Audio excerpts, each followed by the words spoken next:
The topic is going to be prepping Google Analytics data for reporting in BigQuery. BigQuery has actually been available as an integration with Google Analytics since I think 2012.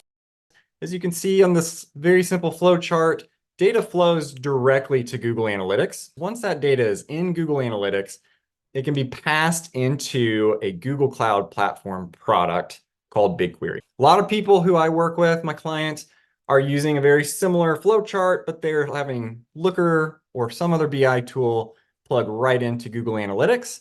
And so we're going to talk about why you might want to modify that and then how to do that. So who is this class for? I mean, there are, like Jill said, some people who are working to understand Google Analytics, and that means this course is probably not for you.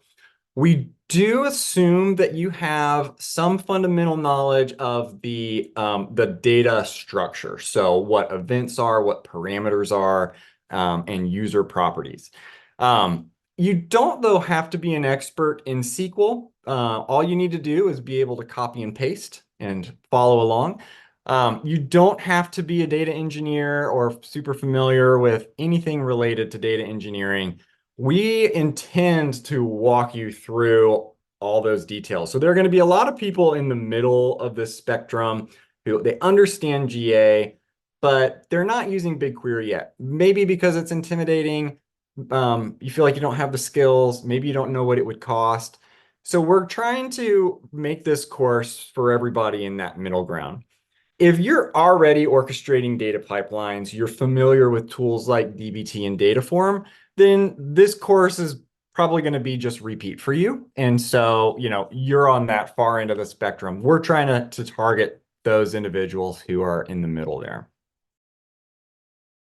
Imagine that you are in a situation where you rolled out Google Analytics on the website and there was a mistake. Maybe from my own experience, maybe your client, this wasn't your fault, accidentally set the user ID to the word anonymous when somebody wasn't logged in.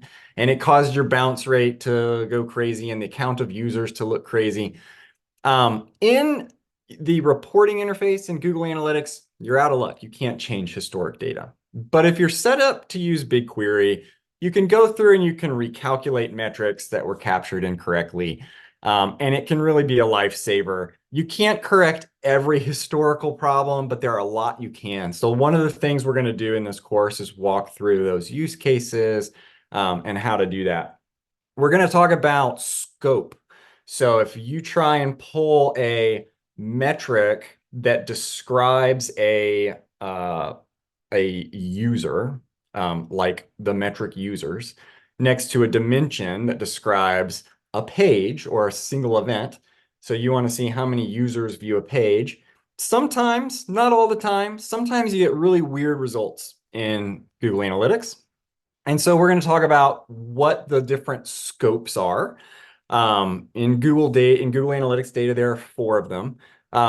And how to set up BigQuery in a way that you can combine metrics and dimensions without having to worry about that anymore. The third thing is we're going to show you how to correct a bunch of bugs in the GA4 user interface. A great example is what is a not set new or established user. A lot of weird things that we know about that you can just eliminate questions from your stakeholders by using BigQuery. We're going to talk about joining data with other sources. So we actually have one session that's specific to Google Ads because I think that's going to be relevant to a lot of people. How do you integrate Google Analytics data with Google Ads so that when you're reporting out of BigQuery, you can have the same benefits you have in the user interface, such as I used auto tagging with a gclid, and now I need to know what the campaign name was in Google Ads. We'll show you how to join that data together. We've got a lot of benefits around building dashboards. So if you're using Looker Studio a lot, you might be very familiar with token quotas. You also have issues with hyperlog, potentially thresholding sampling. And the benefit of BigQuery is that Google isn't trying to control cost. So Some of these things are applied in Google Analytics because of privacy, but really most of what's going on here is it could be very expensive for them to run queries if they didn't put controls on them. When your data is in BigQuery, those controls are removed because you're paying for BigQuery. BigQuery is super duper cheap, so we're going to start off by explaining how to estimate the cost to you. But again, another benefit of BigQuery is removing all of those frustrating reporting problems. We're going to show you how to create segments and make those segments available in a BI tool or like Looker Studio, which is a frustrating problem with using Looker Studio with GA4. That wasn't an issue in Universal Analytics. You can fix that with BigQuery. Then we're going to talk about CDPs. If you happen to be using a CDP, I think this is going to be really interesting to you. If you're not using a CDP, this particular course gets more interesting in session 10. So I'm going to come back to that. But once you've got all of these things set up, we're going to also talk about all the advanced analysis that you can do. So how can you do things like forecasting, scoring users for their probability to churn or probability to convert against something in the future? You'll have laid the foundation to do a ton of things that were not possible before. And actually, this advanced analysis piece is why I started going really deep into this, because I had laid out a series of like 15 solutions I wanted to do for clients, and all of them required this raw data formatted in a way where it's very usable.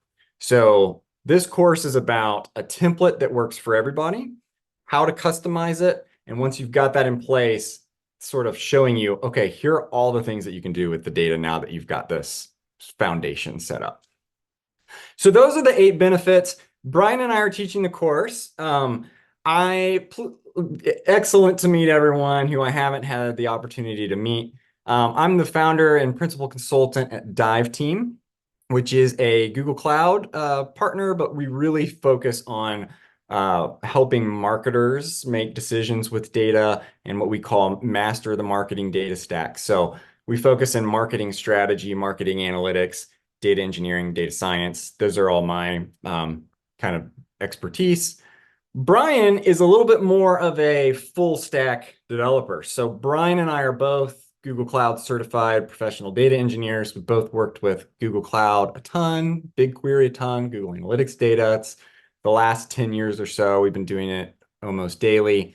But the difference is, if you have a question about how can I solve a marketing problem, I want to acquire new customers, or I want to improve customer loyalty, that's the area where I really focus.